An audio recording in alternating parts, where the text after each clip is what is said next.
Hi everyone, আসসালামু আলাইকুম। তো আমিও কিন্তু চলে এসেছি সান্তাহারের সেই বিখ্যাত আর খুবই মজাদার ইয়ামি ভাইরাল ডিমগুলো খাওয়ার উদ্দেশ্যে। তো আমরা সবাই মিলে কিন্তু একদম রওনা হয়ে চলে আসছি। আর আস্তে আস্তে মানে আমাদের সিরিয়াল পেতে পেতে অনেক বেশি লেট হয়ে গেছিলো। তো এসেই কিন্তু অর্ডার করছিলাম আমরা প্রথমে ডিম পিৎজা।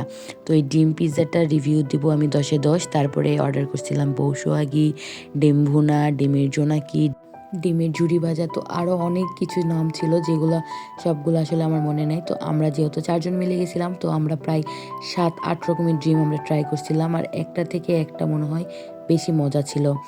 তো আমার কাছে কিন্তু খুবই বেশি ভালো লাগছে। আর আমাদের সান্তাহারে যে এইরকম এত মজার মজার ডিম পাওয়া যায়, এত ইউনিক এই আইটেমগুলো, মানে ওনাদের মাথায় যেটা কিভাবে আসলো।